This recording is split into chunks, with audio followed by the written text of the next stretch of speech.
राधे राधे सभी भक्तों को। भक्तों, कल 16 अगस्त 2025 शनिवार को हमारे लाल जी भगवान श्री कृष्ण का प्राकट उत्सव दिवस है। तो कल हमें सभी भक्तों को विशेष पूजा में अभिषेक जरूर करना है।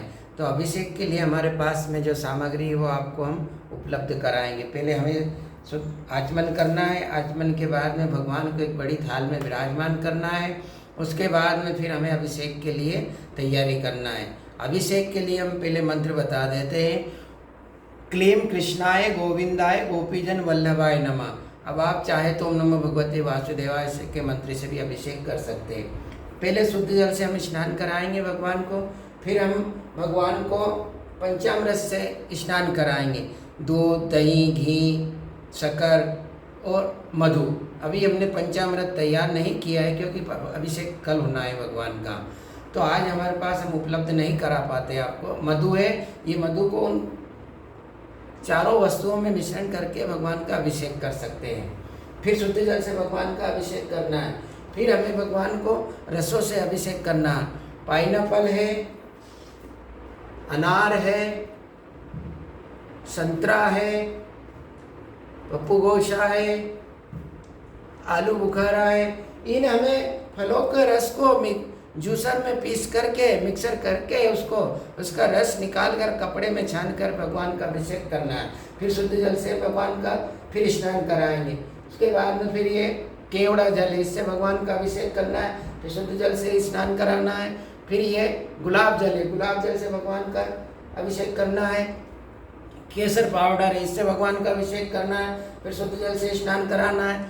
शुद्ध जल से स्नान कराने के बाद फिर भगवान को नए वस्त्र धारण कराना है, श्रृंगार कराना है और सिंहासन पर विराजमान करवाना है। उसके बाद भगवान को तिलक लगाए। ये तुलसी की लकड़ी है, तुलसी काष्ठ की, मलयगिरी चंदन है, उसमें आप केसर पाउडर मिश्रण कर सकते हैं। इसमें जल, गंगा जल के द्वारा भगवान को तिलक लगाना चाहिए। तिलक लगाने के बाद, श्रृंगार करवाने के बाद भगवान को भोग लगाए। भोग में हमारे पास में आम है, क्षमा चाहते, जामफल है, अमरूद, सेव फल है, पपीता है और केले हैं। भगवान को खजूर बहुत प्रिय है। और भोग रखे, भगवान को भोग लगाएं तो सब में तुलसी पत्र जरूर हमें उसमें छोड़ना चाहिए। बिना तुलसी के भगवान ग्रहण नहीं करते हैं। भोग लगाने के बाद 4-5 प्रकार के हमारे पास इसमें पुष्प हैं, तो पुष्प भगवान को अर्पित करेंगे, पुष्प चढ़ाएंगे।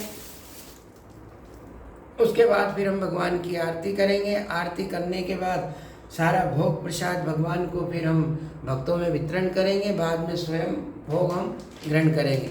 हमारे भगवान को सुपारी, बीड़ा बहुत बहुत पसंद है, तो पान का बीड़ा जरूर लगाएं।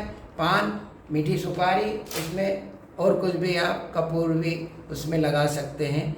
तो हमें कल सभी भक्तों को ये सारी भगवान की सेवा करने के बाद में फिर भगवान को हमें अच्छे से सिंहासन पर अच्छे से झूले से नए झूले तैयार करना है, झूले में विराजमान करना है, भगवान को झुलाना है अच्छे से खूब सभी भक्तों को। और फिर भगवान का संकीर्तन, उनके सामने नृत्य करना, संकीर्तन करना और बड़े भाव से प्रेम से भगवान को रिझाना है। हरे